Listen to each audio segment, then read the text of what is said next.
या देशाचंच नाव ठेवूया डॉक्टर बाबासाहेब आंबेडकर,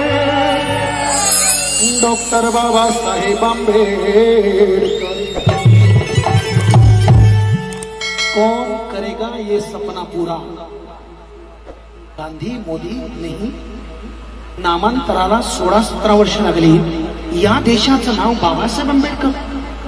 इथला ओबीसी बाबासाहेबांच्या जवळ गेला पाहिजे, इथला आदिवासी बाबासाहेबांना मारायला तयार नाही, इथला आमचा दलितांमधला एससी समाज मधला आमचा इतर हिंदुत्व दलित असलेला माणूस दूर गेला, कसं होईल बाबासाहेबांचं नाव?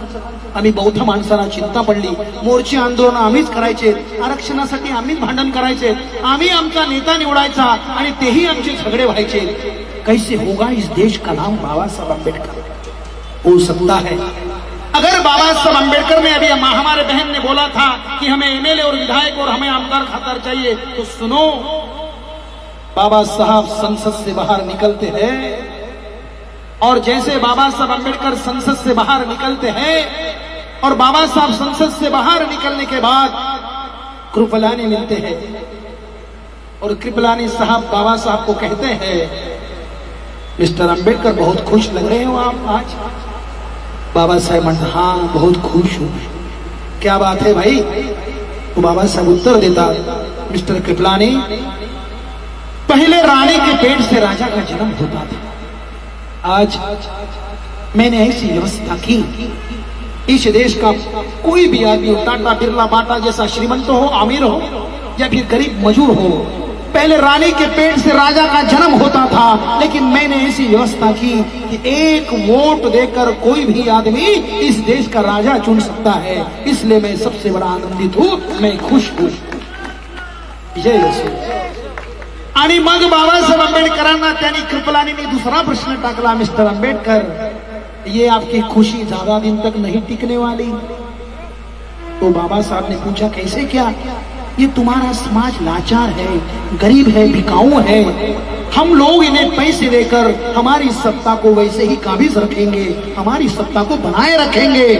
बाबा साहेब हसलेत, बाबा साहेब शांत हसलेत आणि कृपलानीला म्हणाले, कृपलानीजी याद राखा, तुम्ही म्हणालात माझा समाज विकाऊ आहे आणि माझ्या समाजाला तुम्ही घेऊन टाकतो म्हणता, विकून घेतो म्हणता, त्याची मतं विकून तुम्ही आमदार खासदार देश चालवतो म्हणता, पण एक गोष्ट लक्षात ठेवा, ज्या दिवशी मी दिलेल्या मताचा अधिकार माझ्या या समाजाला समजेल, तेव्हा तुम्ही माझ्या त्या गरीब माणसाच्या पायाशी लाचार होऊन भीक मागत बसाल आणि तुम्ही डोकं आपटून म्हणाल मला मत द्या, त्यावेळी तुमच्यासारखा भिकारी कोणी नसेल, हे बाबासाहेब आंबेडकरांनी कृपलानीला म्हणालं। आणि म्हणून बाबासाहेब आंबेडकरांच्या चळवळीमध्ये मताचा अधिकार महत्वाचा आहे।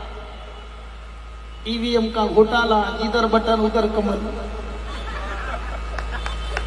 कैसे होगा राज? मोदी राज। मोदी राज को मानने वाले उठ के चले जाते हैं,